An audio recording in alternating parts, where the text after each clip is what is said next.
Eesti Lasterikaste Perede Liidu podcast Sumin toob kuulajateni lastega perede argisuminad, mured, rõõmud, väljakutsed ja lennukad ideed. Puudutame teemasid läbi lapsevanemate elukaare, teeme peatuseid nii armastusel kui eluraskustel. Räägime perega seiklemisest, kastist välja mõtlemisest ja valikute tegemisest. Mina olen teie saatejuht Karin Rask. Suminani! Tere tulemast kuulama ja vaatama Lasterikaste Perede Liidu podcasti Sumin. Mina olen Karin Rask. Tänases saates on külas Triin Lumi. Triinu peres kasvab 5 last, 7 kana ja 1 küülik. Sellest, kuidas nad seal Segasuma suvilas elavad, millised on nende pere väärtused, kuidas kasvatada õnnelikke lapsi ja kuidas elada õnnelikku elu, sellest me temaga räägimegi. Tere tulemast Suminasse, Triin Lumi. Tere Sumin. Tere. Kuule Triin, räägi mulle natuke oma perest. Kes sinu peres on? Kes kõik koos kasvavad? Sa tahad teada, kes mu peres on? Me elame Kloogal ja meie peres on siis mina ja minu elukaaslane Amigo. Ja kuigi ta nimi võib tunduda selline hispaaniapärane, siis täiesti tavaline Eesti mees Pärnust. Ja meil on, mul on tavaks öelda nii, et meil on 6 last, aga meie kodus on 5 last, sest meie esimene laps sündis eluta. Et kodus meil toimetavad lärmakalt 3 tüdrukut ja 2 väiksemat poissi. Ja siis meil on natuke kaaslasi ka, sest meil on auto ikkagi niimoodi alati täis pakitud. Jalgu ja kohvreid ja mütse ja käsi ja mänguasju. Et ma ütlen alati, meil ei mahu mitte üks, isegi väike taskukoor ei mahu meil autosse. Ja siis tänaseks 5 aastat tagasi, 5,5 aastat tagasi me võtsime omal kanad, sest nemad saavad selle päeva 2 hakkama, kui meid kodus ei ole. Ja nüüd selle aasta maikuus, kuna see koera jaur käis nii tohutult ikka edasi, kuidas on koera vaja, ma ütlen veel kord, meil ei ole autosse rohkem ruumi tulnud.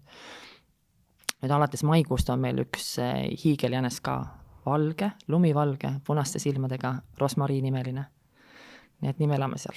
Nii et jänese ja kanad võivad jääda maha, kui on näiteks reisile minek perega, on ju. Nemad ei vaja sellist igapäevast hooldust päris. Nad vajavad hoolt ja hooldust ka, aga selle hoole me mõnikord saame natuke paluda naabrite abi. Ja kui me suvel olime reisil, siis tutikas jänesebeebi, selle me viisime komandeeringusse minu vanemate juurde, nii et nendega on natuke lihtsam seda toimetada. Nii et teil on tõeline Segasuma suvila? Noh, nii ja naa, katsume vahepeal korda ka hoida. Ma natukene luurasin sinu järele, on ju, tutvuda, kellega siis meil tegu on. Siis ma vaatasin, et lapsed on sul sündinud 2-aastase vahega. No mina mõtlen seda, et minu jaoks see 2-aastane vahe on hästi väike ja minul 2 suuremat last on ka 2-aastase vahega ja see aeg oli minu jaoks kõige raskem aeg, kui nad olid mõlemad kuskil, ütleme võib-olla Natali 1, Hugo, ütleme 3 või kuskil niimoodi. Ja sellest tulenevalt siis minu 3. laps sündis niimoodi, et vahe jäi 10 aastat ja 12 aastat. Ja see on väga hea vahe, ütlen mina, sest et suured on väga mõistlikud. Neid saab kasutada ilusasti lapse hoidmisel, nii lühemaajaliselt kui pikemaajaliselt, soovitan kõigile. Aga sina ei ole sellest üldse heidutada ennast lasknud, vaid 2 aastat tundub olevat sinule täiesti niisugune ideaalne vahe, mulle tundub, või? No. Räägi sellest, kuidas see siis nii läks? Võib-olla tuleb nüüd lause poliitika kujundajatele, aga ma tõesti saan öelda, et ma ei tea, võib-olla ei kõla see kenasti, aga mõnes mõttes on see tõde, et meil on emapalga lapsed. Et meil on täna peres 5 tervet elusat last tänu sellele, et on olemas emapalga tugi, kui on laste vahega 2 kuni 2,5 aastat. Et ilma selle, et arvatavasti ei oleks meie peres täna 5 last, et ma ei tea, et kuna ma ei ole ise ettevõtja täna, siis ma ei tea, et oleks üks tööandja, kes ütleb, et sa tulid beebiga kodunt, sul on väike beebi, tule tööta 0,5 aastat ja siis 0,5 aasta pärast mine taas beebipuhkusele näiteks. Et sellist tõesti, et tänu selle emapalgale on meie peres täna 5 last, et ilma selle toeta, ma arvan, et me ei oleks saanud seda teed valida. Et see vastus sellele, et kas on teadlik valik, sest on kerge ei ole siin miski. Ja kui ma mõtlen selle peale, mis on see kõige keerulisem aeg olnud, siis võib-olla keerulised ajad, kui kõik 5 teismelist korraga kodus meil oma mõtteid ja vajadusi jagavad, ma arvan, et see võib olla üks keeruline aeg, millega mul täna veel kogemust ei ole. Et mulle tundub, et beebidega nagu lihtne toime tulla, et nad magavad palju, neist saab neile süüa anda ja siis nad nüüd süles hoida, aga et suurtematega on juba hoopis teistsugust ressurssi vaja ja teistsugust oskusi vaja. Aga ma olen kõige keerulisem aeg, kui sa meenutasid seda, et kui 2 tükki olid kõrvuti, ma mäletan ühte sellist hetke meil kodus Sinilille tänaval, kuidas ma kõndisin nõndaks, et mul oli ja meil ei ole, ühesõnaga sissejuhatus on see, et meil ei ole peres need lapsed, kes ütlen, et sina voodi ja need ise magama jäävad, vaid enamasti neid lapsi ma olen kandnud kandelinas magama või süles või tissi otsas ja see on nagu, ma arvan ka üks lugu, mis on seotud meie oma esimese lapse kaotusega, et see on see enda läheduse vajadus, aga nad on kõik nagu väga süles magama jäänud, ehk nad voodis magama jääda ei osanud või siis kärus õunapool. Mis tähendab seda, ma mäletan paari sellist hetke, kui ma jalutasin seal Sinilille tänaval, mis ei ole väga pikk tänav, ühel pool 3 maja, teisel pool 2 maja, et ma jalutasin nõndapidi, et ma arvan näiteks see beebi, kes oli 1 kuu vana, võis olla näiteks 1 kärus ja siis teine laps, kes võis olla näiteks 4, oli 2 kärus ja siis kandelinaga näiteks 2. Ja siis ma katsun neid korraga magama panna. Et need on need kohad, kus ma saan, et ma täpselt ei saa aru, et kuidas see siis toimima peaks, on ja? Kuidas see toimima peaks ja ilmselgelt, kui ma kuulan kaksikute vanemad, siis kaksikute puhul nad ütlevad väga selgelt, et seal on see, et kui beebid tulevad majjas, juba haiglast on kaasas see saatekiri ja saatekiri ütleb, et distsipliin on ju, või mingi regulaarsus.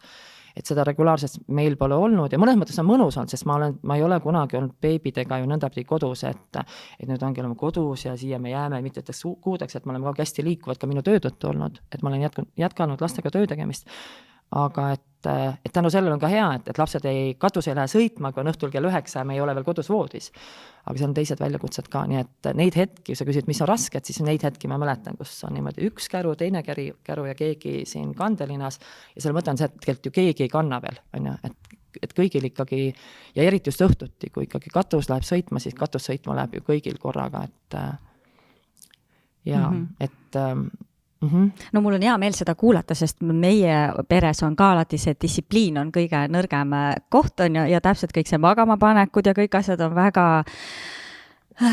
voolavad, mingid sellist, et oi, hakkame nüüd kell 9 hambaid pesema ja siis paneme pidžaama selga ja siis lähme loeme unejutu ja siis on musikallija ja tööd ja uks läheb kinni 9:20 on ju, et selline lugu kõlab minule väga toredasti, aga mitte reaalselt tehtavana meie peres. Aga distsipliiniga on meil nagu tänases päevas, kui me selle koosseisuga perena oleme ju pea 16 aastat nüüd mehega koos olnud, et siis meil täna on küll nõndapidi, et kuna kõik lapsed käivad linnas koolis ja me oleme linnast väljas, siis mõnes mõttes esimest korda elus, ja seda ei olnud beebide aeg, meil on nõndapidi, et kui on õhtul kell 9, siis tegelikult on iga laps omas toas ja on vaikus ja peab magama, sest kui nad ei ole kell 9 voodis ja ei maga, erinevas vanused lapsed, siis tegelikult hommikuti on kaos. Ja piisab sellest, kui mingi gäng sellest seltskonnast läheb magama näiteks 9:30 või 9:30, see on näha, kuidas hommikul juba hoopis mingid teised noodid seal vahel.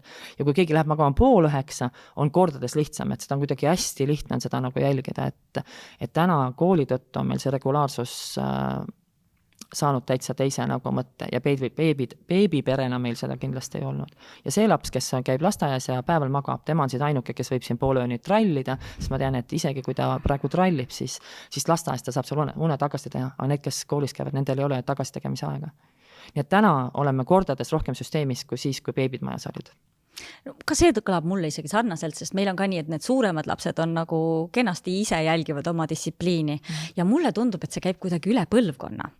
Ehk et kui vanemad on sellised paindlikumad, siis lapsed ise võtavad endale kuidagi selle korra või vähemalt mulle tundub, et vähemalt minu vanem poeg on selline, et kes jälgib ja kes koristab kodu ja vaatab, et köök on must ja aeg-ajalt ütleb märkuse meile, et nõud on pesemata. Läheb, peseb ära.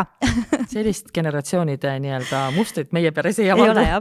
Ei, võib-olla jah, võtab mulle võib-olla üks laps lihtsalt selline sattunud kõige vanem. Et ja siis lähebki ise magama ja ise paneb endale kella ja ise tõuseb üles ja läheb enne kooli jooksma ja noh, niimoodi siis võib-olla siis on erand rohkem. Meile sobib ta vahetusõpilaseks mõneks ajaks.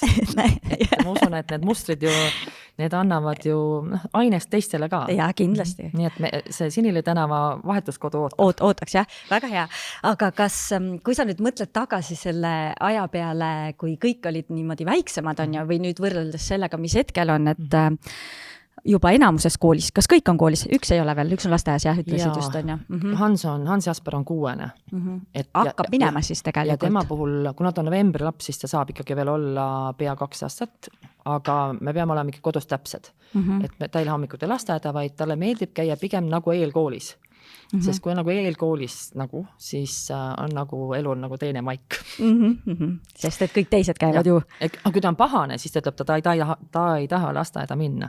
Aga kui on nagu neapäevad, siis sest seal eelkoolis saab ju õppida ja magama peab ka. Aga ikkagi nagu eelkooli sugemetega. Ei isegi mul Stig ju ütleb seda, et ta ei käi veel mitte kuskil, on ju. Aga kuna teised käivad koolis, siis ta räägib, et meil maja taga, meil ehitatakse praegu ühte lasteaeda ja ta räägib, et see on kool ja seal koolis hakkab tema käima.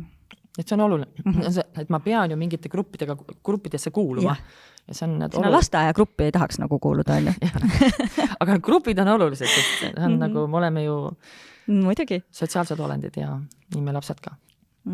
Aga sinu puhul on vist üks huvitav asi, mida sa mainisid põgusalt, et sa ei ole ühegi lapsega olnud tegelikult nii-öelda selles lapsehoolduspuhkusel, et sa oled jätkanud tööd kogu aeg. Ja tööd ju mitte nii, et sa ei ole eraettevõtja, et sa saad seda teha kuidagi kodust või sa oled läinud täitsa tööle, nagu tööle, on ju?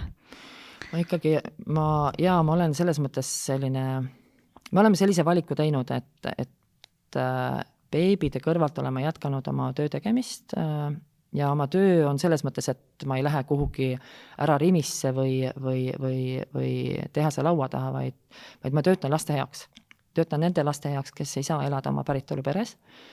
Ja ma olen jätkanud töö tegemist ja ikkagi kõik mu lapsed on osa saanud minuga töö tegemisest, et kui ma sõidan asendus- või perekodudesse, turvakodudesse nagu projekte tegema, siis need beebid on alati minuga kaasas olnud. Et ma ühe kokkuleppe olen endaga teinud, ja ka oma tööandjaga alati, et kui jälle uus beebi sünnib, et kas ma saan tööd jätkata, siis ma olen öelnud, et kui selle beebiga on meil nõndapidi hästi ja ma saan jätkata vähemalt rinnaga toitmist, kui neid on aastane, siis ma nõust nagu tööga jätkama. Ja me oleme saanud niimoodi korraldada, et enamus aega ma olen teinud kodukontoris tööd, kui ma olen need väljasõidud, siis on enamasti beebi mul kaasas olnud. Võib-olla esimestel aastatel tänu sellele saanud võib-olla mõned kilomeetrid rohkem kui mõni tavaline beebi, kes ainult õunab pool magaks.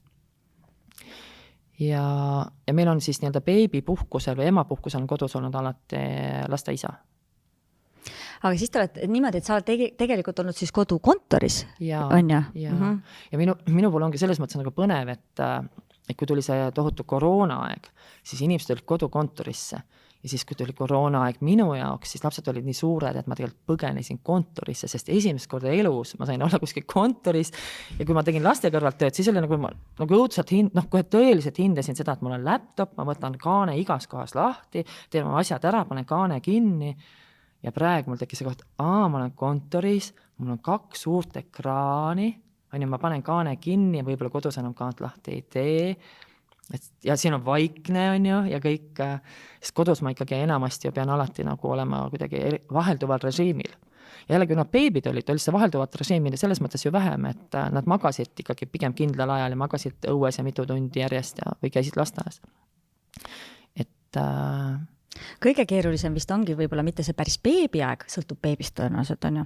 Aga et kui nad on sellised väikelapsed ehk 2-3, kui nad tahavad ju tähelepanu, nad tahavad mängida ja nad ei ole võib-olla valmis niimoodi veel tunde üksinda midagi tegema, mängima ilusti autodega või nii, on ju. Või sul ei ole sellist kogemust? Mul kehas ei ole pigem seda mõtet, et mul 2 ja 3 on keeruline. Et seal mul kuidagi, ja seal on ka see lugu, kuna nad on ju 2 vahedega, et seal on ka seda omavahelist mängu olnud ja ma saan ikkagi oma elu planeerida nii-öelda, tööelu planeerida selle vahele, kui neil on uneajad või ma teen need õhtuti. Aga kui ma mõtlen selle kontaktivajaduse peale, siis ma ei ole seda matemaatikat teinud. Võib-olla, kui ma järgmine kord tulen saatesse, ma ei tea, 5 aasta pärast, siis ma võtan tabeli kaasa, sest siis on ka ju olemas teismeliste lastega kogemus. Aga kui ma ikkagi tundidesse seda panen, siis mõlemad mõtlen, vahet ei ole. Et beebi vajab ühtemoodi kontakti. Ma mõtlesin, et ma ikkagi olen ju alati neid kõiki rinnaga toitnud. Meil pole peres olnud ei ühtegi lutti ega lutipudelit, et see on täitsa teadlik valik olnud. Ja ma mäletan, kui esimene tüdruk meil sündis ja vanaema tuli sünnitas ma luti ja lutipudeliga, ta see oli tema õnn, on ja tegelikult ta oli raske mõista esimene kord, et miks me seda ei taha. miks seda mõnes mõttes on raske vastu võtta. Ja ühe luti kogemusega mul on olnud see lugu, et kui üks öö oli, seal teise tüdrukuga oli nagu keeruline, õudne jauramine käis. Ja siis ma läksin nagu napid nagu juba nagu pahasena, et ma lähen võtan selle luti ja nüüd see maailma muudab. Ja see laps oli nii tark, et võttis selle luti suhu ja järgmine hetk oli see lutt voodis laiali ja see tegi mul nagu sellise nii-öelda wake up call, et ta ei vaja seda, ta vajab ka kontakti. Et tagasi tulles selle matemaatika juurde, mida ma teinud ei ole, et beebi vajab süles olemist ja kontakti, rinnapiima, lähedust, kaisus olemist, siis need väiksed vajavad seda. Ja siis vajavad need, kes kooli lähevad, sest me ikkagi see, kes meil praegu esimeses klassis poeg on, et me ikkagi iga õhtu tema koos loeme ja õpime inglise keelt. Ja ta ei ole ise reguleeriv, et tulen koju ja koolikott on nurgas kõik asjad tehtud ja päev ikka 3 nädalat ette täidetud, meil sellist lugu ei ole. Ja siis need tüdrukud, kes on ka vanemad, et nad näiliselt küll ju ise oskavad rongi peale minna ja oskavad vaadata aega, millal rong väljub ja millal rong tagasi tuleb, aga see ei tähenda seda, et nad kontakti ei vajaks. Ja võib-olla see raskuse koht ongi praegu see, et kuidas selles möllus, sest ega meil ju üheski peres, kus on rohkem kui 0 last või 1 laps, et tööpäevas on sama palju tunde, et kuidas nüüd ära neid jagada ja selge on see, et need väiksemad võib-olla nii, et väiksemad küsivad rohkem kehakast aega. Ja need, mida teismelised teevad, kui ei anna ise seda aega, siis võib-olla hoopis tuleb ka puutsid pähe, on ju. Aga see ei tähenda, et nad ei vajaks seda.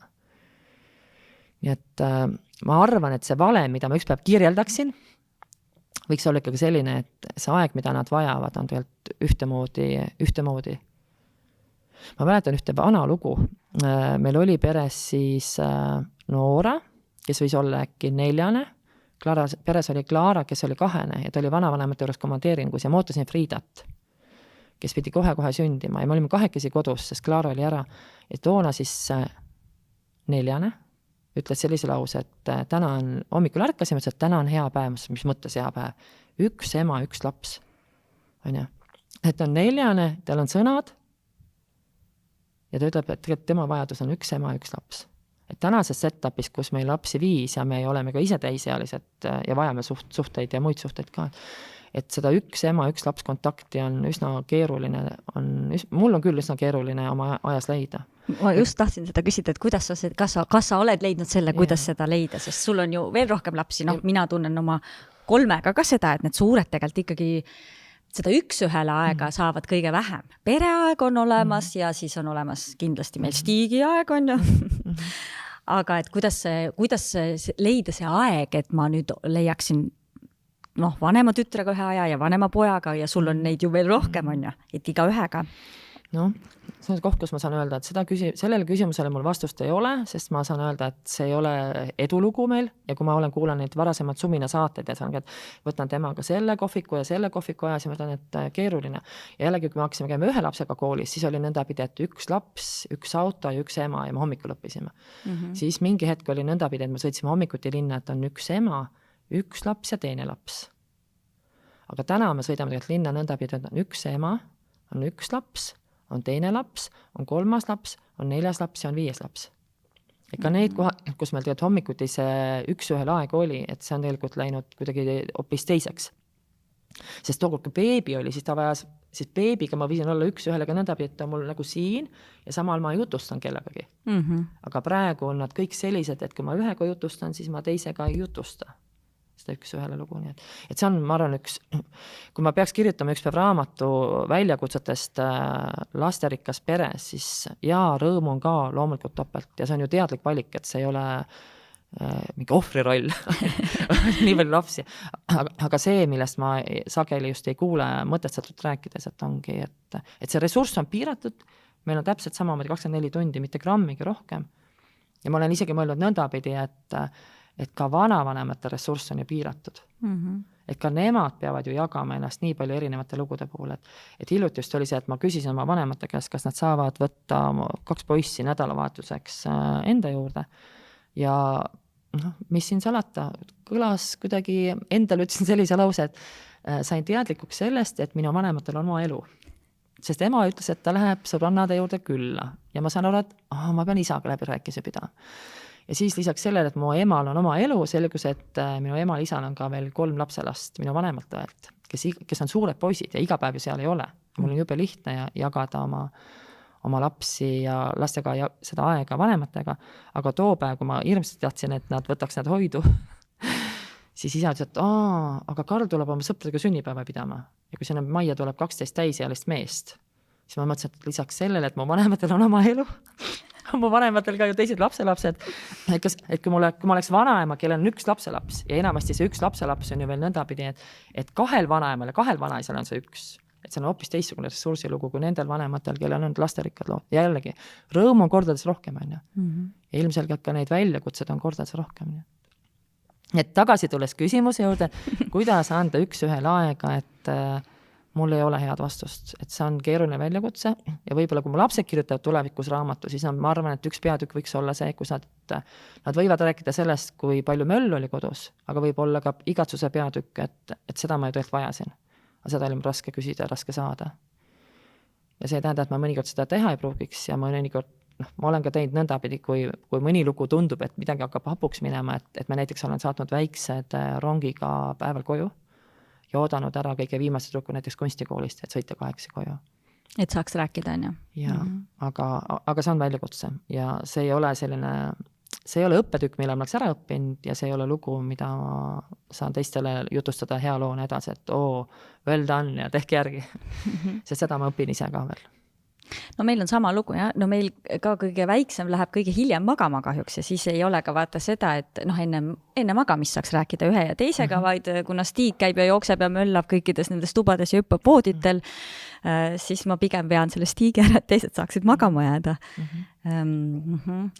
See on üks lugu, mida mul on kuidagi, ma olen seda palju, ma vist kirjutanud ei ole sellest Facebookis, aga ma olen seda kõnes palju öelnud, on, et kui ma toon jälle ja ma kogu ütlen, ei, see ei ole ohvri roll, see ei ole ohvri roll, aga ma märkan, et nii on.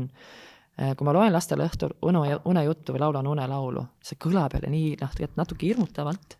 Ja mõnes teises peres võib olla kõik teisiti, aga meie peres on nii, et mõnikord ma vaatan, et kui majas on ärevus suur, siis ma mõnes mõttes ma pean panema nagu stopperi käima, et ma laulan täna lühikesed unelaulud, et ma käin ju toast tuppa.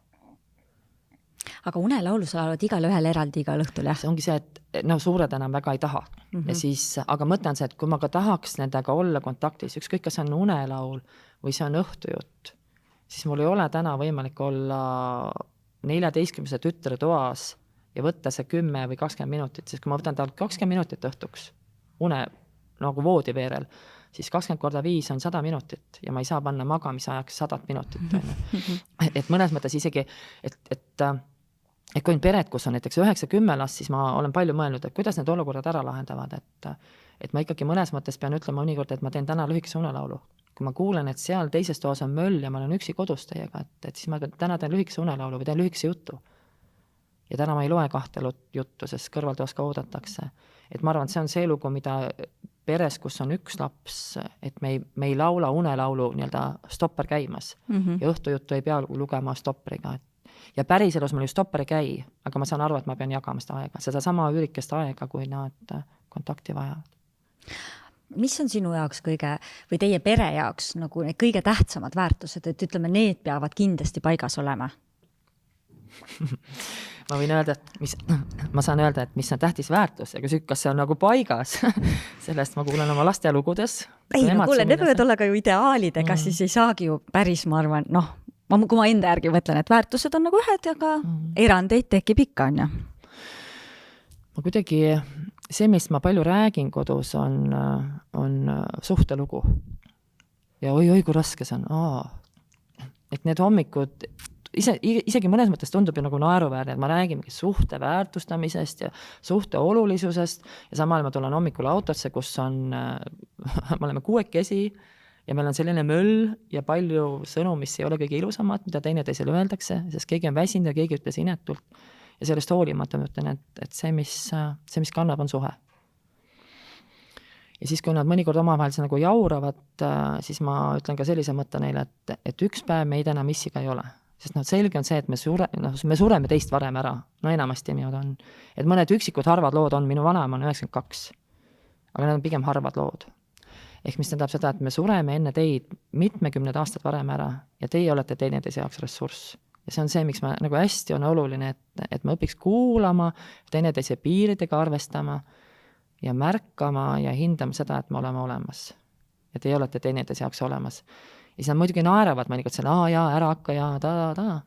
Ja siis ma katsun ka nagu läbi huumori tuua, et mõelge nüüd seesama väike Hans, kellel on väiksed lokid praegu. Et üks päev tuleb näiteks siia samma Klooga majja, kes iganes teist siin ei ela, ja siis tal on mingi näiteks õllekõht ees, või tal on vuntsid, või tal on näiteks 70 ja ta ütleb, ma pean tulema kepiga, on ju. Ja siis nad nagu naeravad, aga ma ütlen, et mõelge selle peale, et te olete homme ressurss teineteise jaoks. Et see suhtelugu on see, millest ma palju räägin ja seal on nii palju asju, mida ma ei oska ise ja ise ka palju õpin. Aga ma arvan, et see on võib-olla ainus asi, mis maailmas kannab, et need, kus on hästi palju kurbust ja üksindust, et seal need suhted on vist kuidagi teises tähenduses. Ja see tähendab, et meie peres ei ole ka kurbust ja üksindust, seda on ka. Aga see küsid, mida ma väärtustan, siis see suhtelugu kui ma tahaks, et kuskil hauakivi peal on või mu lapsed jutustavad minust, et nad võiks öelda, et ta rääkis sellest, ta võib-olla ise ei osanud seda ka, aga sellest ta rääkis, seda ma küll tahaks, et kanduks edasi. Kas see on mingi asi, mida sa oled elu jooksul omandanud või mingist hetkest aru saanud, et see on sinu jaoks tähtis või on kuidagi sinu jaoks see olnud, ma ei tea, eluaeg elementaarne ja järsku oled sa hakanud vaatama, et oi, teiste jaoks ei olegi? Võib-olla on õige vastus kõiges, et ma olen pärit perest, kus olid 3 õde ja ema isa ja mu vanemad pidasid nüüd just pulma aastapäeva 50. Just oli kevadel siis. Ja see oli naljakas lugu, kuidas tordi peal, mina tõin tordi sealt ära selleks pulmaõhtuks või peoõhtuks ja vaatasin, et Marika Jüri oli peale kirjutatud ja siis, kui see oli pulmatordi lahtilõikamise aeg, siis ma ema tegi niimoodi suured silmad, sest seal oli Marika Jüri oli peale kirjutatud, mida mina nägin, aga seal oli ka kirjas 55. Ehk seal oli kirjutatud natuke valesti 5 aastat edasi ja siis me naersime, et nüüd, et ilmselgelt nad peavad pidama ka peo. Läheb edasi panna. Ja kui on 55 pidu, siis me torti ei söö, sest see tort on juba ära söödud. Nii et mõnes mõttes võiks ju öelda, et ma olen pärit ju perest, kus on mingid lood, mis kannavad. Ja teistpidi ka selles loos, kus ma tulen, on üsna palju neid väljakutseid, mis on ka teinud meelekurvaks ja mida ma täna ümber katsun kirjutada. Ja oma töös, kui ma töötame nende laste heaks, kes elavad asendushooldusel ja ei saa ma päritolu peres elada, siis üks tööosa, mida ma hästi oluliseks pean, on ka, et me teeme perevanematel erinevaid vanemlusega seotud koolitusi. Ja mõnikord mõtlengi, et võib-olla on see seotud, võib-olla ma olen nagu õigel ajal õiges kohas. Ja võib-olla see, kui keegi minu asemel teeks seda tööd, võib-olla ta ei teeks neid vanemlusega seotud koolitusi, et ma näen seda, et nii oluline on oma tööriistakasti ka uusi oskusi saada ja neid asju uuesti üle mõtestada ja uue nurgalt vaadata. Ja neid samu asju ma siis, mida ma ise oma arengude ees nagu avastan ja otsin, neid ma kindlasti katsun ka anda kolleegidele, kes nende lastega elavad, kes ei saa oma päritolu peres elada. Nii et mul on ilmselgelt mul on olemas vundament, et ma ei ole pärit perest, kus ma on ainult suur igatsus, aga ilmselgelt ma olen ka pärit perest, kus on ka tehtud mõnikord haiget, mõnikord oleme ise haiget teinud. Ja neid lugusid ma siis katsun täna teise teadlikkusega natuke arutada. Kas sul on vend ja õde või? Mul on 2 õde, noorem vanem õde. Kas sul oma õdedega praeguseks hetkeks, kuidas sa hindad oma suhet, nagu võrreldes lapsepõlvega ja praegu? Meil on suured vahed ja see on ka üks selline koht, ma arvan, üks põhjus, miks ma praegu katsun mingit mustrit nagu ümber kirjutada teise teadlikkusega, et neil on suured vahed, et üks on 5 aastat vanem ja teine 9 aastat noorem. Et meil sellist ühist mänguaega nagu pole nõndab ei olnud. Ja kui ma mõtlen selle täna suhte peale, mis mul õdedega on, siis ma ikkagi, kui ma nüüd kirjutan mõttes oma laste suhet homsesse, siis ma seal tahaks kirjutada teist lugu ja ma saan aru, et mul on vastutus seal, et nad oskaks seda teistmoodi kirjutada. Kui hästi mul see õnnestub, eks sellest räägivad nende lood tulevikus, aga selge on see, et ma ütlen küll endale, et mul on üks ütlus veel, üks põhjus, miks ma arvan kõik see vanemuse koolitus ja enesearenguga seotud teemad mul on olulised, et need asjad, mis nagu on mulle haiget teinud või mida ma oma köögis toimetan, ilmselgelt oma köögis tehes teistel haiget. Et mul on ju see vastutus, et ma istun näiteks 20 aasta pärast ma istun jõuluõhtul näiteks 5 erinevas köögis. 5 erinevas köögis. Ja kas ma tahan, et need asjad, kuidas ma täna, mitte kõige konstruktiivsemalt alati need olukordi lahendan, kas ma tahan, et need lood korduksid, et ma ju ei taha. et see vastutus on mul kaasas, et ma lähen 5 erinevasse kööki ja seal ma tahaks näha natuke võib-olla mingid teisi tervemaid vaateid ja selle nimel ma küll täna pingutan.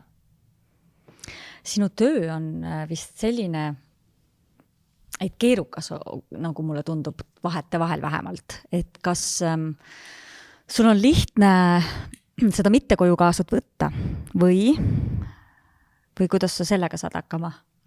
Kõik su küsimused on sellised, et ma pean rääkima kõik meie pere kõige raskemad lood ära, sest kui praegu oleks minu asemel siin 12-ne tütar, siis tema ütleks sellise lause, et jaa, tal on töö ju alati tähtsam kui pere, on ju. Ja see on omal moel, ma saan aru, kus ta selle sõnumiga võtab, et kui ma olen väga palju kodus tööd teinud, et mul ei ole seda piiri, et ma panen kaane kinni töö juures ja tulen koju ja siin ma nüüd hoopis olen lillekasvataja ja mängin teiega murumänge. Et ilmselgelt on mul tööd kaasas ja mu töö on kaasas ka selle tõttu, et üks on see, et ma olen väga palju teinud kodukontori tööd, kogu oma elu, pereeluaeg. Ja teine lugu on ka see, et mu töö on paljuski ka sageli ju nädalavahetustel, kui me korraldame mingeid perepäevi või väljasõite. Ja ka selle tõttu, et need lastelood mind puudutavad. Ja ka logistiliselt, et ikkagi kui ma päeval kella, ma ei tea, 3-4 viin poisid judotrenni, siis ma samal ajal tööd ei tee. Ehk siis ma see 3-4 aja teen õhtul ära. Et on selline lugu, kus ma ei saa öelda, et mul on hästi selged piirid ja ma märkan ka seda, kuidas lapsed mõnikord tunnetavad ikka seda, kuidas see töö kipub koju tulema. Ja ma mõnikord võtan ju teadlikult ta kaasa, siis ma ütlengi, et ja ma pean koduteel tegema töökõne ära, sest mäletate, et ma tulin ju pool tundi enne tööpäev lõputunnin ära, aga need kõned vahet tegemist. Nii et meil on kodus ka lauset olnud, et ikkagi, et mõnikord tundub, et töö oleks nagu tähtsam. Ja see on muidugi väga valus jälle kuulata. Ja see on kindlasti jälle üks lause, mida ma siis seal 30 aasta pärast kellegi köögis istudes ju ei tahaks kuulata korduses.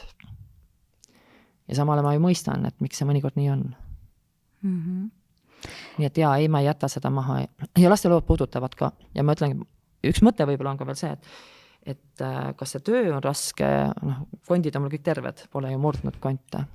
Aga tänu sellele, et meil on oma perest kaotuskogemus ja see ei ole mingi lugu, mis läheb kunagi ära või läheb mööda või unustan ära, et ma ikkagi ütlen, et nagu lapsed ütlevad mulle, et iga kord, kui sa meie Karlast räägid, sa muutud hästi kurvaks. Eks see minuga kaasa. Eks see kurbus ja kaotus, et see on, et küll läbi elatud lein, aga see on minuga. Siis kui ma mõtlen laste peal, kes ei saa oma päritolu peres elada, et kui palju on neil kaotusi ja erinevaid kogemusi ja ka leina. Et siis ikkagi minul, kellel on mul pere ja oma kodu ja vanemad ja võrgustik ja terved lapsed kodus ja käed jalad terved. Et ma arvan, et minu raskus selle juures on üks väga väike raskus, mõeldes selle raskuse peale, mida võib-olla need lapsed peavad hoopis oma seljakotis kandma, kelle heaks me töötame. Ja kelle heaks sa iga päev tegelikult midagi väikest kasvi saad teha, et nende elu läheks paremaks? Või? Selle paremaks tegemise kohta mul üks selline metafoorne jutt. Ja ma vist ei saa öelda, et need mehed, kes on kaamerate ja helipultide taga, aga ma saan küsida sinu käest ja räägin oma metafoorse loo siis, mida ma räägin oma töö kohta. Et kui sul on Karin mõni päev kehva olla, mis sa teed siis? Kuidas sa ennast aitad? Tead, minul on niimoodi, et mina olen nagu beebi. Kui mul on üldse väga harva kehva olla. Ma hoian ennast ise kuidagi hästi stabiilsena, kogu aeg tahan ennast hoida stabiilsena ja nii kui mul tundub, et midagi on halvasti, siis mu esimene küsimus on, nii Karin, millal sa sõid viimati? Karin, äkki väike tuduaeg? Ehk et ma ise ennast saan reguleerida suhteliselt nagu beebisid, sööme kõhu täis ja lähme puhkame välja. Liigume õues, hingame värsket õhku. Väga nii basic, kui üldse saab basic olla. Aga muidugi on ikka ju olemas selliseid päevasid, kus nagu kõik oleks minu vastu ja asjad lähevad katki ja ma jään igale poole hiljaks ja ma löön ennast ära. Ja nii, ja siis sellel hetkel, kui ma seda märkan, siis ma tegelikult teen ka jälle endale. Tähendab, stopp, rahu, see on ainult tänane päev. Äkki lõpetame tänaseks toimetamised nii palju, kui saame. Siin on mingi väike märk mulle, et midagi on nüüd nats valesti. hingame, jalutame, kui vähegi võimalik on ju. Et ma kuulen seda, et kui on nagu kehvemad lood, et kuidas ennast nii-öelda, et mis on seal nii-öelda toimetuleku klahvid, et seal on magamine, söömine, jalutamine, stopi panemine. Ma olen, kui ma su abikaasa käest küsiks, siis kui ma küsin näiteks helimehe käest, siis mõni inimene ütleb, et ta loeb raamatuid, kui on keerulised päevad, mõni ütleb, ma lähen teen sporti, mõni ütleb, et söön šokolaadi. Enda kohta mul on öelda selline lause ka, et mõne päeva, kui mul kehva olla, ma isegi tõstan teiste peale häält. Mul on niimoodi olnud. Kindlasti on seda teistel seda ei ole, aga selle mõte on lihtsalt see, et kui seda klaveri metafoori kasutada, et meie toimetuleku klahv, et mida suurema meie toimetulek, mida parema meie toimetulek, seda rohkem klahve on meie klaveril. Ja kui me alati võtaksime ainult pokaali veini, siis me oleks alkohoolikud. Alati, kui ma hakkaks nutma, siis on selline neurootiline muster, et vaja võib-olla antidepressantide abi. Aga et mida rohkem klahve, seda tervem on meie toimetulek. Ja mõnikord me joome veini sõbraga, mõnikord me nutame, mõnikord lähme magama, mõnikord loeme raamatut, mõnikord kuuleme muusikat. Ehk mõtlen see, et mida rohkem klahve, seda suurema meie, seda parema meie toimetulek. Ja kui ma mõtlen nüüd nende laste peale, kes tulevad nendest peredest, kus lapsed on vaja eraldada, et siis nendes peredes see toimetuleku klahvide arv on arvatavasti natuke väiksem. Et seal on vägivalda, seal on hooletusse jätmist, seal võib olla alkoholi ja sõltuvusaineid. Ja nüüd, kui ma mõtlen siis fondi töö peale, et need asjad, mida me nende laste jaoks seal fondis teeme, et ma mõtlen neist kui klahvidest, klaveriklahvidest.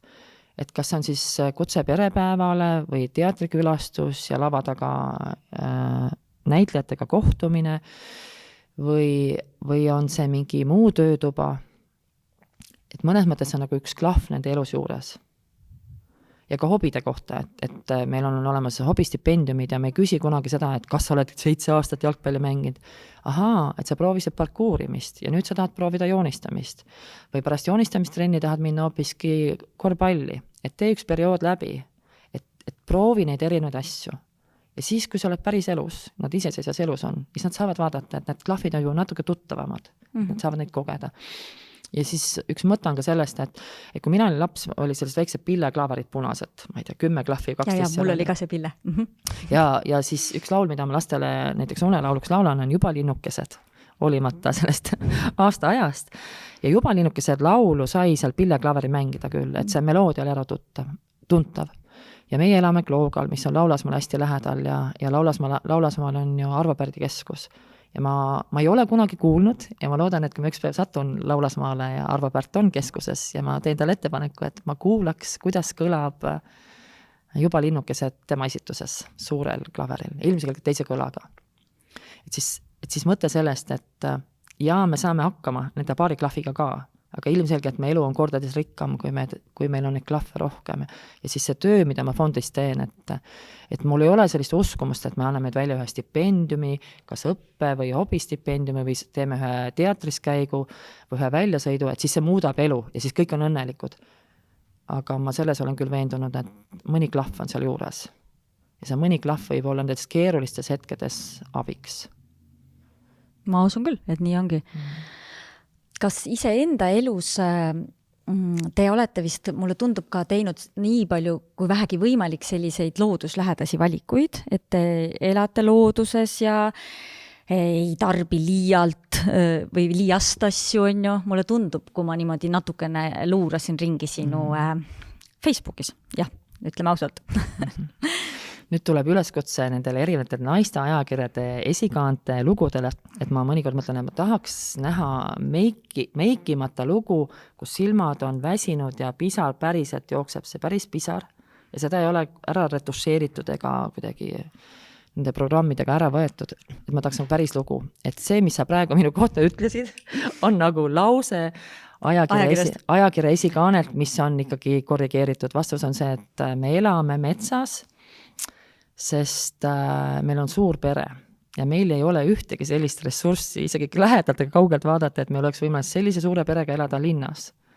Ja ma olen lastele sageli öelnud, kui nad mõnikord nagu jauravad, et miks me siin maal nii palju peab sõitma. Ja ma arvan, et selle sama, mis ma arvan, kunagi, kui me võtsime maja jaoks natuke laenu juurde, siis hinnati maja ära ja ma ütlesin lastele, et meil on valida, kas me elame siit 30 kilomeetrit Tallinnast väljas ja sõidame iga hommik 45 minutit linna ja teil on igal ühel oma tuba ja meil on õues kanad ja jänes. Või me elame näiteks keset linna ja meil on isegi 2-toalist korterit hästi ei saa. Et see on nagu valik. Nii et me elame metsas mitte sellepärast, et me oleme loodussõbrad, aga meil on piiratud ressursid ja see maja, kus me elame, et see on minu päritoluperega seotud, et ma olin 4-aastane, kui see krunt osteti ja tookord, kui isa hakkas neid müüre ehitama, nii et seal on lugu, mis on seotud mu päritolupere looga. Ja kui sa küsiks praegu, et kui ma homme saaks 1 miljoni, et kas ma siis koliks linna, mulle meeldiks küll, et oleks üks linnakorter, kus saab korraks vahepeal jalga maha panna, aga ma arvan, tänaste valikute ja väärtuste juures, ma arvan, et me jääksime Kloogal küll. Et selle majaga on ja selle metsaga on nii palju muid lugusid ka. Et vastus siis esikaas ütles, et me oleme looduslähedased ja loodussõbralikud, siis me elame metsas selle tõttu, et seal on meie kodu. Ja see, miks me kodu on, seal on mitu erinevat põhjust ja meid on ka palju, me ei saa linna kindlasti kolida. Ja siis sa ütlesid, mida veel? No mulle tundus ka, et me ei tarbi palju, ütlesid. Ei tarbi palju, et see on teadlik valik, et raha oleks näiteks väga palju, on ju, osta hästi palju asju, aga ei taha osta nii palju asju, et ühesõnaga, et tõenäoliselt on siin võib-olla ikka jälle samamoodi segu, jah, et on väärtused ka sellised, on ju. Aga teistpidi... Ma ütlen hoopis nõndapidi, et ma ikkagi kasvan ja mul on mõnes mõttes ju ikkagi hea meel, et ükski lotoõnn, et ma ei mängi lotot ja lotoõnn ei ole meile naeratanud, sest mulle ikkagi meeldiks mõnikord minna kuhugi Stockmanni ja võtta see krabise paberig, kui nagu poest tuled selline, ma arvan, et mulle see meeldiks, sest ma olen ja ma ilmselgelt me saame seda lubada mingites oludes, et me ei keela omale, kui midagi väga uut on vaja, aga pigem see kasvamise lugu ja tänane teadlik valik ja kui mu kõik lapsed tahaksid minna üks päev poodi, et lähme shoppama, see oli palgapäev, hetkega on see palk ära kulunud, aga seda ma luban küll, et kui me näiteks tuleme õhtuti linnast ja me oleme Keilas õhtul enne kella 6, siis sõbrad-sõbral poest me võime läbi minna ja seal me võime shoppata. Ja enamasti, kui ma seal shoppan, siis on see väärtus, et need on lood, mis on maailma varem toodetud. Et meie tarbimise pärast ei ole vaja midagi juurde toota. Ja rahakotil ei ole see hävitav, sest enamasti need arved on nii toredasti 10, kui on 25, siis ma juba pean vaatama, et kas tõesti, mis täna küll ostetud sai. Ja 3. lugu on ikkagi see, et see on nagu teel olemise lugu. Ma ei mäleta seda, et kui ma olin 20, et ma siis seda nõndapidi mõtestasin. Aga see on nüüd, kui me oleme perena kasvanud ja võib-olla see nii-öelda looduse märkamise lugu saab alguse mu tütres Klaaras, kes on täna 12. Aga ta oli äkki 4., 5. ja keegi oli jälle beebi ja näiteks ma võisin oodata Joonast ja mul oli suur kõht ees ja me leidsime padjalt tigusid ja vihmausse. Ja kõik lilled olid peenrast välja võetud ja nii lihtne on öelda, et ära tee ja jälle ja kaua võib. Ja kuna need laused ei töötanud, mitte ükski, ei saagi töötada. Siis, ja tegelikult ma olin tüdineid natuke, sest jälle üks vihmauss oli voodi all mingisuguse purgi sees või pudelikese sees. Ja siis mul oli nagu nii palju tarkust, äkki ta oli isegi võib-olla hakkas 6 saama, et ta hakkas käima linnas eelkoolis ja et me läksime loodusmuuseumisse ja küsisin, kas neil on ringi seal. Ja nad teevad nii-öelda nädalavahetuse gruppe ja teevad ka sellist iga nädal koos käivat ringi. Et Klaar hakkas käima väikeste teadlaste või väikeste loodussõprade ringis Eesti Loodusmuuseumis vanalinnas. Ehk see sama huvi, mis tal oli ja millega mina ei osanud midagi peale hakata, ma oskasin neid keelata, et ta leidis sellele nagu adekvaatse rakenduse. Ja nüüd ta on praegu 6. klassis ja käib 6 aasta loodusringis ja suved, talved, kevaded mööduvad Silma õpikojas looduslaagrites. Et see on see teekond, mille kaudu ma tegelikult olen õppinud loodust märkama. Ja jällegi, et me elame metsa kõrval ja ma ei olnud mitte kunagi käinud oma lastega metsas, näiteks seenel ega marjul, häbi on öelda. Sest ma mäletan, kui ma laps olin, märkasin hommikul üles ja ma nägin, kuidas need marjulised tulid juba seenekorvidega, läksid peroonile, need olid täis. Ehk meil on metsas nii seeni kui marju. Mina oma lastega olnud käinud ja ma sain ka aru, et see oli keeruline teha, sest 2-aastaste vahedega tähendab seda, et keegi oli kogu aeg kärus. Ja kui keegi on kogu aeg kärus, siis keegi kogu aeg kaob ju ära, et ta veel ei ole nagu kanna. Et täna võib-olla täna on need esimesed aastad, kui ma oskaks nende kõigiga koos metsa minna. Ehk siis, kui Klaar hakkas käima loodusringis ja mitte ainult Klaara, vaid ka siis temast 2 aastat väiksem Friida ja need looduslaagrid tulid, siis ka seal oli jälle selline õpiteekond selle tõttu, et nad olid looduslaagris ja nad helistasid, et nad tahavad ära, sest nii õudne on siin, nad pidid telkima minema ja nad ei julgenud, sest meil perena mitte kunagi telkinud. siis mul tundus jälle, et kuhu ma lähen telkima ja mul on jälle käru ja mul on jälle beebi ja mul on jälle mähkmed. Aga ma arvan, et väikse laps võis olla siis äkki juba nii kahene, et ma sain ta komandeeringusse ära saata, et ta ei olnud enam minu imetamise ja söömisega nii seotud. Ja kui nad nutsid 8, nad tahavad ära, sest see on nii hull laager, siis mõtlesin, et kui ma toon nad ära, siis ma ei anna neile uut oskust. Ehk ma kõik ülejäänud lapsed jagasin nii mööda ilma laiali, võtsin omale magamiskoti ja sõitsin õhtuks sinna telkima. Ja ööbisin nendega ära ja kui see hirmus öö oli möödanik, siis mina läksin hommikul tööle, võtsin kontoris arvuti lahti ja nemad jäid laagrisse edasi ja elu läks edasi. Ehk tänu sellele, et seal oli jällegi üks lugu, mida meie ei olnud nendega teinud. Me ei olnud nendega telkimas käinud. Nad vist isegi olid telkinud meil koduaias, aga me ei olnud metsas niimoodi koos perega telkinud. Et neil ei olnud seda oskust. Ja kui see oskus sai, siis see sai jälle edasi minna. Ja tänu sellele, et neid seal silmaõpikojas on nii tohutult meeldinud alati, siis ma ütlesin ka endale, et ma võin ju öelda, et ära tee ja saa üle, aga selle asemel, et öelda, et ära tee või saa üle või hakka ise telkima ja ole tubli. Ütlesin, et me saame koos kogeda. Nii et me oleme nüüd teinud ka mitmeid laagrid, kus ma ütlen oma sõprade peredele, et võtame oma lapsed ja lähme koos. Nii et ma olen äkki 4, 5, 6 korral oleme käinud õpikojas ja oma sõpradele teinud paaripäevase laagri, kus siis me teeme koos lastega neid asju, mida muidu tehakse lastelaagrites koos. Ma olen püüdnud talvel kala, siis seda kala lahanud, mitte lõhanud, aga lahanud, on ju. Kala oleme lahanud, oleme sügislindude rännet vaadanud, otsin metsast talve saabumise jälge, mida kõike veel, et teinud koos. Ja seal on nõnda tavaks on, et õhtuti juhendaja Marko näitab mõnda loodusfilmi ja jutustab sinna juurde. Ja need eranditult kõik korrad, kui ma olen olnud lastega koos seal laagris, 2 või 3 päevases nii-öelda väljasõidul, ja kui ma vaatan seda filmi, et ma tulen koju, mul on iga kord mingi, ahaa.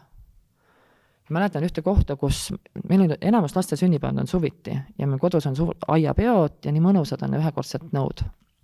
Ja ma tulin sealt jälle ära, ma olin näinud filmi artes kaladest kuskil ookeanis, kes hakkavad jälle otsa lõppema ja mis on selle inimese mõju ja ma tulin sealt tagasi ja ütlesin endale, et mitte ühtegi pappnõud enam meie kodus.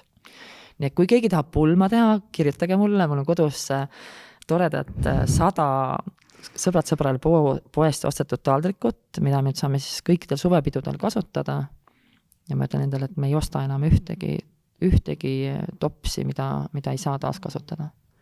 Ja võib-olla see 100 tundub nagu naljakas, aga samas on nagu tore, et ongi, et kui 25 inimest sööb ära soolase, siis 25 sööb maguse ja keegi saab midagi juurde, nii et see 100 on natuke jääb alati nii-öelda varuks, et ära ei kasutata, aga et see on see nagu kasvamise lugu, et ma olen laste huvihariduse juures, olen ise kasvanud. Ja ilma laste selle huvihariduseta ja selle kokkupuuteta, ma arvan, et see kasv ei oleks, ma ei saa öelda, et ma ei oleks kasvanud, sest nii on ju meedias see lugu kõik hästi laual, aga võib-olla see kasvamise lugu ei oleks nii kiire olnud. No nagu seda öeldakse, et kui naljaga pooleks vist ma olen kuulnud, et terapeudid ütlevad, et kui tahad enesearengut, et siis astu püsi suhtesse ja saa lapsi. Et siis palun väga, arengut tuleb. Ja, olen selle mõttega olen hästi päri. Nii et vastus see, et kas me oleme loodussäästlik ja kas me oleme looduses, siis me oleme elu keskel ja need valikud ma olen elus vastu võtnud küll, et ma katsun märgata ja ka ma kodusisustuse osas oleme katsunud teha nüüd nõndapidi, et ma ei tea, mis küsi oma küsimus ära ja siis ma räägin oma loo. Ei, kodosisustus on väga huvitav.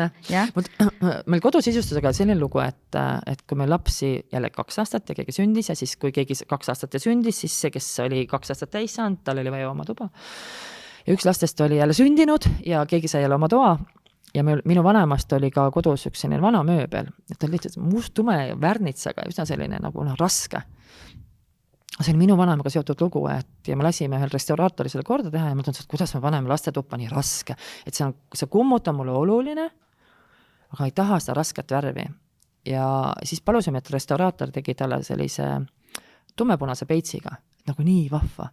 Ja ma panin selle kohe tuppa, oli nagu nii õnnelik, sest see minu vanemaga seotud lugu, nüüd on lastel oma tuba, siis on olemas nii-öelda looga mööblitükk, kes on korda tehtud ja jagasin. Ja mu üks hea vana tuttav, ma olin nagu tõesti nagu rõkkasin rõõmust, nagu äge. Ja siis ta tuli üldse nõndapidi, et aga kas nagu on ju, sellepärast, et ta on praegu näiteks 4, ja ta on selle mööbliga, aga kui näiteks IKEA-st ostad, et siis on hea, et kui ta on tiinekas, tahab uut mööblit ja siis saab nagu vahetada. Ja ma mäletan oma tunnet, et ma ei öelnud midagi, aga mul siit käis nagu see klomp tuli siia. Ja mul nagu kurb ka. Ja samal ajal mu maailm nagu pöördus hästi. Ja ma ütlesin, et ahaa, jaa, see on üks valik, et vahetada, kui nad saavad väiksest suuremaks ja nõnda edasi. Aga siis ma ütlesin nõndapidi, et ma olen uhke selle üle, et me saame teha valiku, et see kestab. Ja ma nii väga loodan, et kui nad on üks päev nagu tõesti täiseas ja oma elu peal, et nad küsivad selle sama mööbli järele. Ja see mees, kes restaureeris selle meie vanema kappi, ma ei tea, kas ta kokat joob, aga võib-olla kõige suurem kulu jalajäljene mõttes on ju see, et me pidime selle viima sinna Pärnusse ja tagasi tooma ja võib-olla ta jõi siis 2 kokat ka.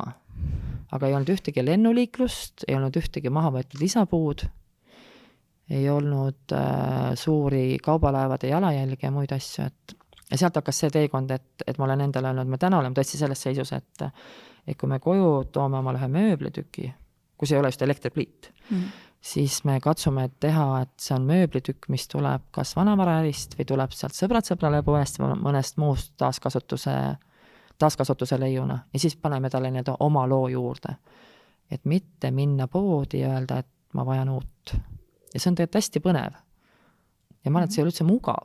Kui ma mõtlen ka kappide peale, mis meil tüdrukutel kodus on, siis need kaasaegsed kapid, mida ma ajakirjas näen, et need liukuksed viuh ja siuh ja kõik need süsteemid seal sees, et hästi mugav. Ja meil vanadel kummutitel on kõik see ülemine äär, kuidagi, kui ma mõnikord tahan palju asju korraga kappi panna, siis jäävad mingid sellised ääred seal ette ja muud asjad ka. Aga see on valik. Et me täna oleme seda teed, et meil on kodus mööbel, mis ei ole uus. Ja ta on meie jaoks uus, sest me oleme andnud talle uue elu. Ja me katsume anda sinna juurde lood. Ja siis jällegi 30 aasta pärast, kui mu lapsed on iseseisvas elus, näiteks Hans on 36, eks ma siis kuulen, kuidas tema neid lugusid edasi jutustab, et mida tema nendest tükkidest mäletab. Ja üks lugu mul tuleb praegu veel meelde, et üks lastest käib kunstikoolis ja ta mõnikord toriseb, et ta käib sellepärast, et ema tahab. Et kui ma mõtlen selle tagasi peale, mida õpetajatele annavad, see, mida alati hästi puudutab, liigutab, et ma saan aru, et see ei ole nagu oskus, mida peaks praegu nii kergekäeliselt laskma lendu. Aga ükskord, kui me koju sõitsime, siis katsusin anda jälle seda mingi pika vaate mõtet talle. Ja ütlesin, et kuule, aga kui sa praegu oled 14, et kui sa üks päev oled 24 või 34, et kus sa siis elad ja mis sa siis teed? Ma arvan, et ma elan seal näiteks New Yorgis. New Yorgis. Et mis sa seal, kus sa elad, siis ta rääkis mingist punastest majadest, ma ei tea mitte midagi, sest ma ei ole kunagi sealt käinud.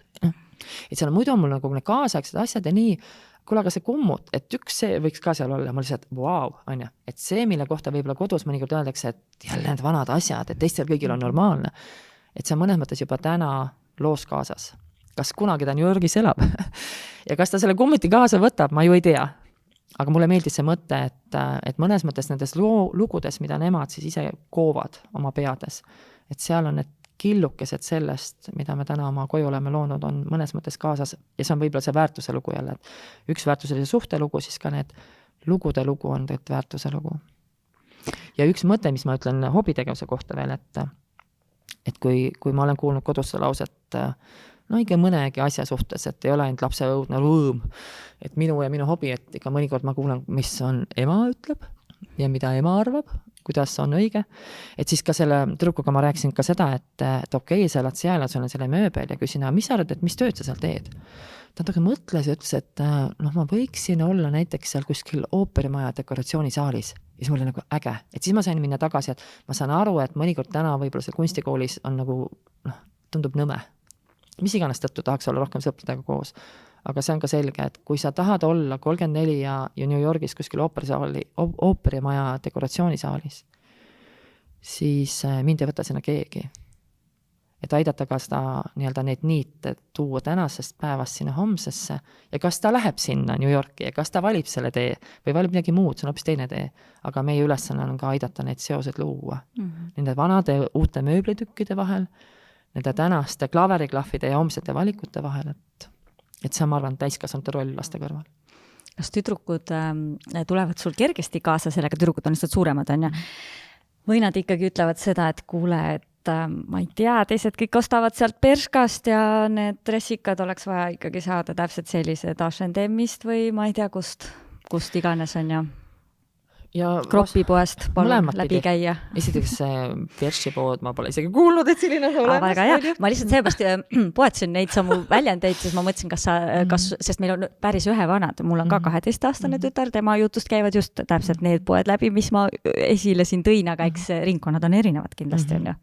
Et kas on nagu seda, et oleks vaja käia ja osta täpselt samasugune dressikas nagu sõbrannadel tegelikult sealt kiirmoeketi poest või on just äge see, et käime läbi second-handist, saad erilisema asja, sest mina olen näiteks vaadanud, et minu Natali, kes siis nüüd ongi 12, et tema on mul nüüd juba täitsa peaaegu 90% selles second-handi usus küll, just sellepärast, et see on ägedam või niimoodi, et sealt leiab igasugu huvitavaid asju, aga ma ikkagi tirisin ta sealt nii-öelda kropipoe ukse vahelt välja nagu, et suunasin sinna, et lähme Humana Vintage'isse. Vaat, kus ägedad värgid. Seda küll, võib-olla nõndapidi, et see tähendus, mis nemad sellele annavad, sellest nad peavad ise rääkima. On ju, et seda ma ei saa öelda. Aga ma saan öelda, mida mina ütlen neile, et üks lugu on tõesti see, et kui me saame sealt second-hand poest, siis seal on ka teine hind. Ilmselgelt teine hind. Kui sa tahad kas 3 dressikat, siis minu pärast 1 euro päeval Humanas 3 dressikat võtta mõnikord ka täitsa okei.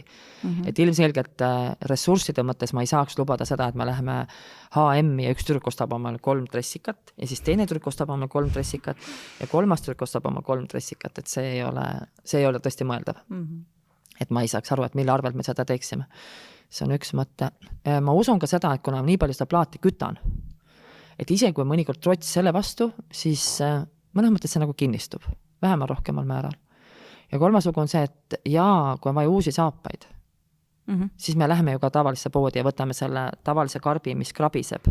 Et me teeme seda ka, kui on vaja. Aga kui mul on valik, et kas ma tahan midagi saada, siis ja võib-olla ka see mõte, et kui on vaja kindlasti mingit ühte kindlat asja, siis on selge, et siis tuleb mõnikord uude poodi minna. Et selle kaltsukate eripära on ju see, et ma ei saa seda, mida ma täna tahan või vajan. Et ma saan siis, kui see on seal olemas. Mul tuleb veel nõude kohta üks lugu meelde, et palun, kes tahab, tulge meile külla, mul on lihtsalt nii ägedad nõusid seal kaltsukas. Ma mäletan, ma sain sellised nagu suitsuklaasist sellised taldrikud ja need olid 2 ja need ei ole nagu väga meie pere nagu lugu. No natuke võõras käekirja, aga natuke toredad ka ja kuna hind oli 1,50 ja ma võtsin. Tänaseks sellest toona 2 leitud taldrikust on saanud meil üks, kuna ma olen nüüd aastaid käinud ja ühe kaupa neid leidnud veel, et meil on 14 magustatud taldrikut, deserttaldrikut ja nad nagu nii ägedad. Ja siis ma mõtlen jälle, et ma ei oleks eladeski läinud Stockmanni ostnud või mis iganes ägedasse kuskil disainipoodi, et ma ei oleks kunagi läinud, et ostnud 15 tutikat desertitaldrikut, millega seda vaja. Aga niimoodi ühe kaupa kokku panduna on nagu nii ääretult äge. Ja siis mulle meeldib nõudade kohta meeldib ja võib-olla ka natuke nagu sarnaneb selle riiete looga. Ma mäletan, et kunagi mul oli nagu tunne, et meie jõululaud on ilus siis, kui on ühtemoodi taldrikud ja ühtemoodi tassid ja ühtemoodi klaasid. Ja siis üks hetk, kui mulle meeldivad need suitsused klaasid. Ma tõesti käin praegu kaltsukas ja võtan võib-olla midagi nagu sarnast, see suitsutoon on sana, aga nad on erineva mõõduga need klaasid, sest enamasti kaltsukas ei saa võtta 10 ühesugust, vaid saabki võtta 2 või 2,5. Ja nii mulle meeldib mõte sellest, et ma katan laua ja näiteks suvisel laual on meil alati kõik kruusid, millest külalised kohvi joovad, on kõik erinevad. Ja mulle õudselt meeldib, see on mõtlesin, issand kui tore, et see on jälle minu arengulugu, et ikkagi 15 aastat tagasi, et see on laua peal kõik ühtemoodi olema ja praegu mõtlen, vaata kui põnev. Et kui palju nagu elu tuleb sellega juurde, et ja las need taldrikud olla ühtemoodi, aga need klaasid on erinevad. Ja riietega siis samamoodi, et me ei saa minna kaltsukasse, et mul on kindlasti ühte seda kindlat asja vaja sellel päeval, et seda me teha ei saa, et siis on vaja minna poodi. Aga mul on valida kas või, ma ei tea, lastel parka ostmine, siis mul ei ole probleem osta talveparkat suvel, sest me elame majas, meil on koht, kuhu panipaik panna. Ja siis, kui saabub sügis, siis me võtame suvel ostatud parka välja ja siin ta on. Ja enamasti ta on ikkagi ostetud järelturult. Ja no teil rändavad ju ka, ma arvan, peresiseselt toredasti saavad rännata, on ju, suurematelt väiksemale. Ja rändavad, ja meil on muidugi 2 suuremat tüdrukut on, kui nad olid beebid, oli seda lihtne teha, täna on nad pikkuse mõttes sarnases mõõdus ja kehakujud on natuke erinevad, et nende poole enam seda riiete tõstmist ei saa teha, aga 3. tüdruk, tema on siis saab mõlema loo ja nii mõnegi sõbra loo veel. eks mõnikord tuleb jälle ka seda lugu, et kus ta ütleb, et alati ja mitte kunagi enda oma. Ja siis ma saan öelda, et päris see ei ole õige, et mitte kunagi. Et on ju neid päevi ka, kui saad. Ja samal ajal, kui ma ikkagi väärtustan seda taaskasutuse lugu ja me nii-öelda sõbrad poes rõõmustame koos oma leidjad üle, siis ma loodan, et see peatükk, mida nemad oma raamatus kirjutavad, et siis nad ei ütle, et see oli tüütu, vaid nad ütlevad, et selles võis olla nii tüütust kui ka toredaid hetki. Ja tegelikult nii on, et ei ole, et üks asi on hea. Ja. Triin, väga tore on olnud sinuga rääkida. Vaikselt hakkan otsi kokku tõmbama. Ma küsin nüüd hästi raske küsimuse lõpetuseks, et kuidas kasvavad õnnelikud ja rõõmsad ja terved inimesed? Ma ei tea. Ma päriselt ka ei tea. Aga üks mõte, millesse ma usun, on see kohalolek ja kontakt ja ausus ja ka see, et aktsepteerime, et meil on ka raskemaid hetki ja ka see, et meil on ebaedulugusid ja et me ei ole täiuslikud ja et me eksime, et kui me need asjad lubame nagu laual olla ja kui me nendest asjadest õpime ka veel rääkima ja jagama ja kuulama, siis ma usun, et see on see, et ma usun, et siis me oleme õnnele juba gramm lähemal. Aga ühe mõtte ma jagan, on üks Eesti Suitsidoloogia Instituudi juhi lugu. Ja ma ei tea, kui professor Merike seda praegu kuulab, kas ta ütleb, et seda on öelnud. Aga ma olen seda kuulnud ja selle oma looks loonud ja ma jutustan seda edasi nii. Ja Merike, kui ma räägin miskit valesti, siis palun andke mulle teada, ma teinekord räägin teisiti. Aga see, mida ma räägin, on nõndapidi. Ma kuulsin ühte intervjuud, kus ta rääkis nõndaks, et meil on kuidagi tavaks ja võib-olla see johtub sellest, et meie vanemad ju tulevad sealt sõjaeelsest ajast ja sealt, kus olid keerulised ajad nii toidu kui turvalisusega seotud. Aga meil on tavaks nagu mõelda, et me tahame, et meie lastel oleks kergem elu ka meil. Et neil oleks parem haridus ja neil oleks parimad võimalused ja midagi veel paremat kui meil. Aga võib-olla peaks hoopis mõtlema nõndapidi ja kirjutama üle selle mustri nõndapidi, et me peaksime oma lastele õpetama, et elus on kergemaid ja raskemaid päevi ja kuidas raskustega toime tulla. Et see on see vale, millesse ma nagu usun. Et kui ma õpetaks neile, kuidas raskustega toime tulla, sest ma ei usu ühtegi esikane lugu, kus kõik on hästi, ma päriselt ei usu. Sest ma usun, et me oleme inimesed ja meil kõigil on need raskused, aga kas me julgeme nendest rääkida, kas me julgeme nendest iseendale neid tunnistada, kas me julgeme jagada ja kas selles raskuses ja ebaõnnes julgeme ka kohale jääda, et see on see lugu. Ja ma ei ole kunagi niimoodi mõelnud. Ja ma ütlesin ka, et need lastekaotuste lood ei lähe kunagi mööda, et nad alati jäävad minuga. Meie pool ühe lapse kaotuse lugu, et kaotuste lood ei lähe mööda. Ma hakkasin mõtlema, et võib-olla see meie lapse lahkumine on ka see lugu, mis on õpetanud raskuses kohale jääma. Et seda niiti ma pole kunagi nagu mõelnud, et võib-olla see oligi see üks suurimaid peatükke meil, kus et ka siis, kui on nii valus, et ma jään nüüd kohale. Ja pärast, kui ma kohale jäin, on mul täna kodus, me elame Kloogal, meil on 7 kana. Meil on Küülik Jänes, Rosmarii ja meil on 5 elusat ja tervet last. Ja ma arvan, et see ongi see õnne küsimus. Väga ilusad mõtted, Triin, aitäh! Aitäh! Head suminat! Järgmiste suminateni! Jaa.